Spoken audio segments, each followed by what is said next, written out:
Magandang hapon, Luzon, Visayas at Mindanao. Magandang hapon sa lahat ng Pilipino. Magandang araw po sa lahat ng ating mga kababayan saan man po kayong panig ng mundo. Ito po yung ating pamagat at topic ngayong hapon, ang sumisinghap na ating ekonomiya. Huwag ho kayong matakot sa mga nakikita ninyong malalaking salita na inflation rate, debt to GDP ratio.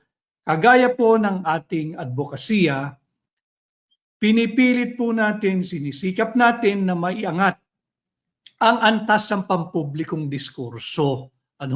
Sinisikap po ng inyong lingkod na kahit paano ay pasimplihin yung mga malalalim na usapan at usapin upang ultimo yung pinakaordinaryong mamamayang Pilipino ay sana maunawaan yung mga mahalagang usaping panlipunan na dapat tayo lahat ay may alam, maalam, kasali at meron tayong opinyon o kuro-kuro at matapang na paninindigan. Ito po'y mahalaga sapagkat kagaya nga po ng lagi kong sinasabi, hindi ho tayo pwedeng basta uunlad lamang dahil may mga infrastrukturang magaganda, magagara, bago, hindi ho. Kinakailangan po kaakibat ng mga infrastruktura, kung meron man, nawawala nga yung flood control and mitigation projects, nawala lahat. Kinakailangan kaakibat niyan ay yung pag-angat din sa antas ng pampublikong diskurso at yung kaakibat po niyan, yung madadagdagan din yung ating kamulatan at ating kaalaman para hindi po tayo basta-basta nabubudol ng mga tinatawag nating political elites at yung mga feeling political elite na natuntong lang sa poder, nagkaroon lang ng pwesto sa pamahalaan, akala mo pag-aari na niya yung kanyang ahensya, yung kanyang departamento, yung kanyang bureau, at tau-tauhan lang niya yung mga matagal na nagtatrabaho riyan. So dito po tayo sumisinghap na ekonomiya. So kagaya po ng ating nakagawian, pag weekend, bago ho mag-weekend, kinakailangan po nating ilagay sa tamang konteksto yung mga kaganapan na nangyari sa buong linggo para po hindi kayo malihis doon sa talagang tamang mga usapin na dapat po tayong lahat ay kasali. At ito nga ho, yung napakalaking usapin, yung pagsinghap o sumisinghap na ekonomiya. Ano ho ba ang kahulugan ng singhap o sumisinghap? Ang ating pong ekonomiya, para po higit ninyong maunawaan, ay hirap na. Naghihingalo, kulang sa oxygen, halos maubusan na ng hininga ang ating ekonomiya. Sa kabila ng sumisinghap nating ekonomiya, imbis na pagtuunan kung paano matulungan ang bawat pamilyang Pilipino, pinag-uukulan ng panahon, ng pondo ng gobyerno, ng buwis nating mga Pilipino, ang walang katuturan, ang walang kabulaan, ang punong-puno ng kabulaanan na impeachment laban sa Vice President ng Pilipinas. Yung nagaganap pong impeachment proceedings diyan sa mababang kapulungan, as we all know, hindi naman ito usapin ng accountability.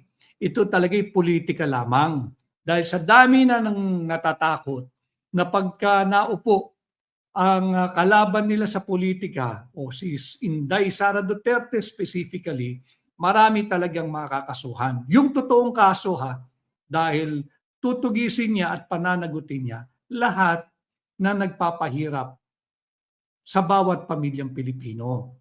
Lahat ng nagnanakaw, lahat ng kasali sa kurakutan, lahat ng kasali sa korupsyon. Subalit, hindi po yan ang problema ng bansa. Hindi po yung impeachment. Hindi na nga po ito usapin ng totoong accountability o pananagutan. Politika lang po ito.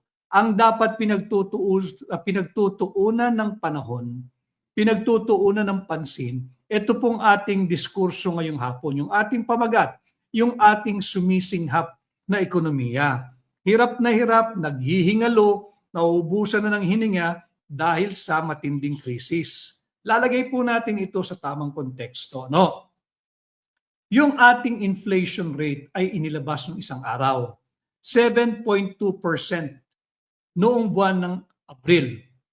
Galing po ito sa 4.1% noong March. So makikita ninyo, yung ating inflation rate pataas.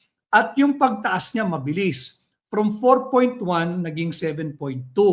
Higit po itong mataas sa naging outlook or forecast ng BSP at hindi lamang ang Bangko Sentral ng Pilipinas, kung hindi, pati yung iba't ibang pribadong ekonomista na labas po sa gobyerno. Ang kanilang projection is somewhere between 5.6 to 6.4. Halos nagkapare-parehas po sila dyan. Kanya lang, ang tumambad po sa atin pare-pareho ay 7.2% ang ating inflation rate. Higit na mataas kung ikukumpara mo nung buwan po ng Marso. Dahil nung Marso, 4.1% lang ang ating inflation.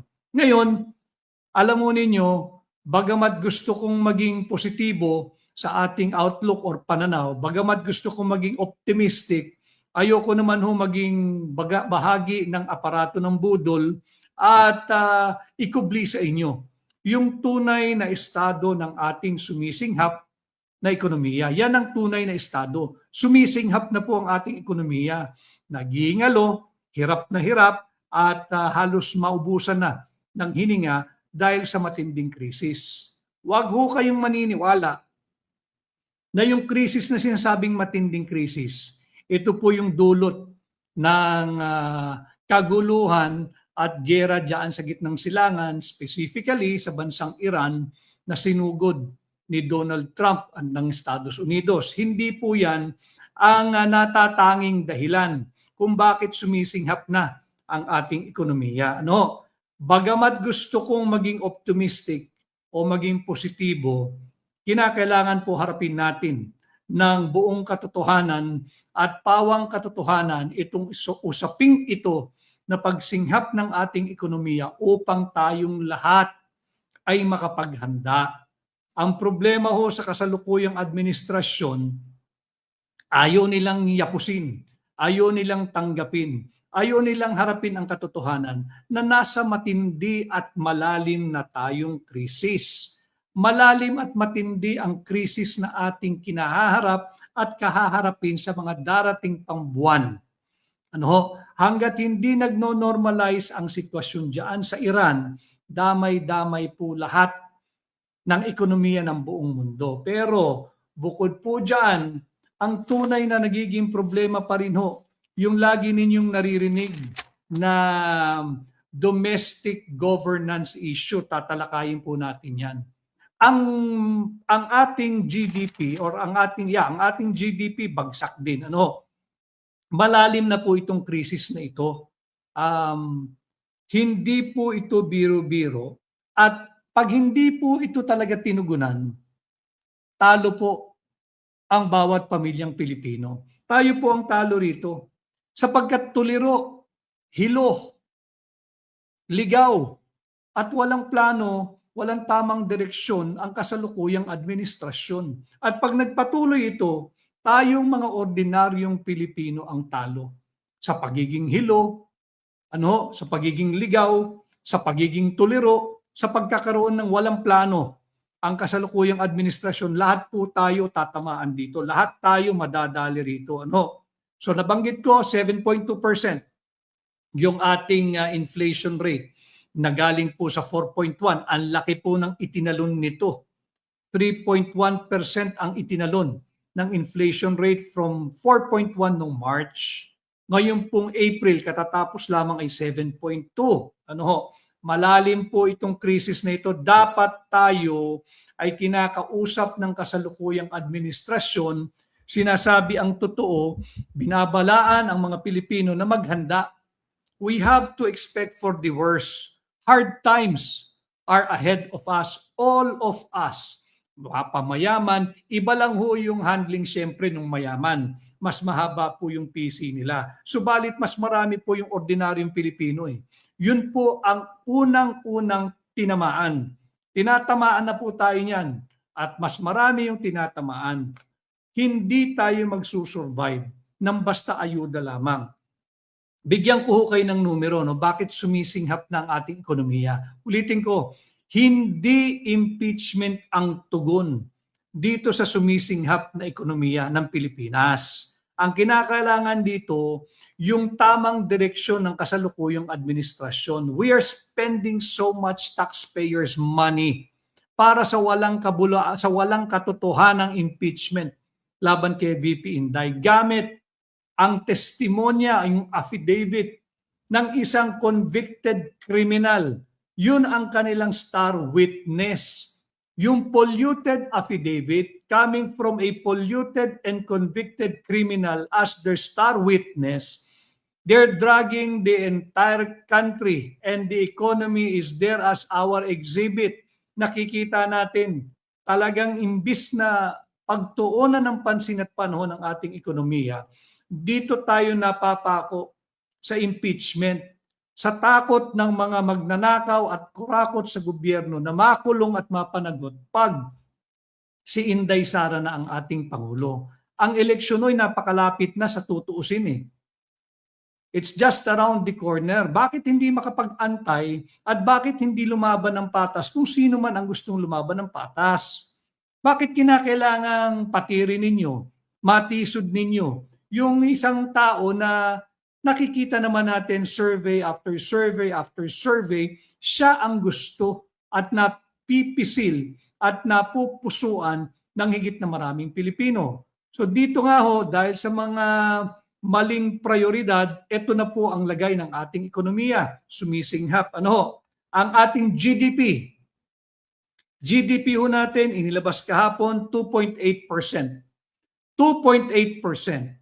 Ang paliwanag ng iilan sa pamahalaan dahil daw po ito sa gulo diyan sa Iran, bunsod ng paglusob ng Estados Unidos. Huwag ho kayong maniniwala doon. That is not even half truth. Ano po, a quarter truth lang po iyan eh. 1/4 lang. Bakit kanyo? Bigyan ko ho kayo ng numero. In third quarter of 2025, ang GDP po ng Pilipinas ay 3.9%. Mababa na. Way below yung target po ng pamahalaan na magkaroon tayo ng 6 to 7% growth. Renevise po nila yan, naging 5.5 to 6.5%. And yet, third quarter of 2025, wala pang gulo diyan sa Iran, 3.9% ang ating GDP. The following quarter, bago magtapos ang taon, from 3.9 nung third quarter of 2025, naging 3% na lang ang ating GDP nung last quarter of 2025. Makikita ninyo yung trajectory niya pababa na. Bumubulusok na mabilis from 3.9 to 3%. Pasok na ang 2026. Katatapos lamang po ng unang quarter ng taon 2026. Nagsimula tayong bumaba, 3.9 third quarter of 2025. Sumunod dito, fourth quarter of 2025, naging 3% na lang. First quarter of 2026, ngayong taon, 2.8%. Makikita natin na pababa na. Noon pa man pababa na, kaya wag ho kayong magpapabudol sa mga nagsasabi dahil ito sa epekto ng giyera sa gitnang silangan. Hindi po. Hindi po. Babalik tayo pa rin sa mga tunay na issue kung bakit bumabagsak at pabagsak ng pabagsak at palalim ng palalim ang sugat at tama sa ating ekonomiya. Babalik po tayo doon nga sa lagi nating sinasabi, yung domestic governance issue. Ano ba yung domestic governance issue? Simple po, yung flood control corruption, yung anomalya sa mga flood control projects, yung ghosts flood control projects. So, wag ho niyong kalilimutan, yan ang ugat kung bakit matamlay naghihingalo. Kulang na sa oxygen at halos maubusan na ng hininga ang ating ekonomiya. Babalik ho tayo sa tunay na problema. Yung flood control corruption scandal at huwag niyong kalilimutan, yung anomalous, unconstitutional, invalid, and unlawful 2025 National Budget or 2025 GAA. No, doon nagsimula rin 'yan yung kanilang mga blanco sa Bicameral Conference Committee. Hanggang ngayon po, ito ay nakabinbin sa Korte Suprema at hindi pa rin naaaksyonan. Wala pa ring resolution. So yan yung mga core issues.